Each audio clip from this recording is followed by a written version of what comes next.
maanta waxaan idiin wadaa il dhaqaale. Ma tahay dhaqaale doon ama dhaqaale raadis? Ma tahay fursad doon? Ma tahay nin horumar jecel? Ma tahay raggii kaa tegay ama haweenkii kaa tegay inaad ka daba tagtid?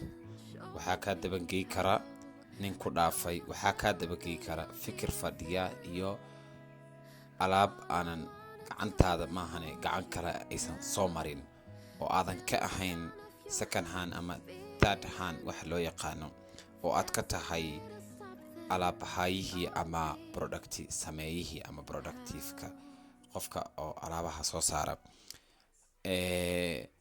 waxaan maanta idiin wadaa fursad cajiib ah oo dhaqaale lagu sameyn karo. fursadaasi oo ah mashiinkani halkan idinkaga muuqdo ay soo saareen Okolea Technology.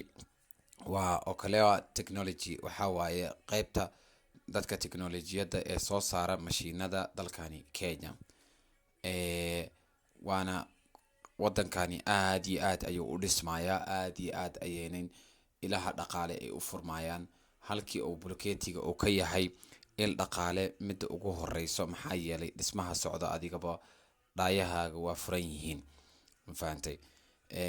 marka walaalkayga ama walaashayda qaaliga ahayd, tani waa il dhaqaale aad ku sameyn kartid. mashiinkani oo koostigiisa aad iyo aad u yaryahay, misana shaqaale badan aanan kaaga baahnin. halka shaqaalaha xataa ay yihiin 2 ruux oo operators ah. labadaasi ruuxna oo loo training garayn doono ama adiga laftirkaaga lagu training garayn doono oo qof kale aad sii keensan kartid, maadaama aan mashiinku wax saas u sii dhib badan uusan ahayn, oo laakiin oo yahay il dhaqaale oo rasmi ah.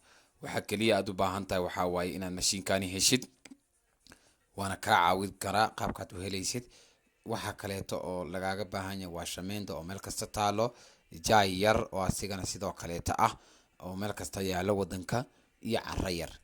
intaasi oo kaliya iyo biyo. bulkeetiga waad haysaa. waxaana hubaala nin walbo dhismo ku jiro inuu yaadkaaga u imaan doono. marka bulkeeti sameentani waa il dhaqaale ka faa'iideysi wacan ummadda Soomaaliyeed.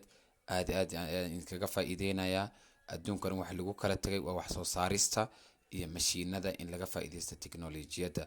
waa inaan iska daynaa waxyaabaha aan meelaha ka soo qaadano sida dharka, waxyaabahan fudud oo qof walba oo keeni kara. iska daa productive noqo, wax soo saar noqo, ishaan dhaqaalena ka faa'iideyso, ka faa'iideysi wacan.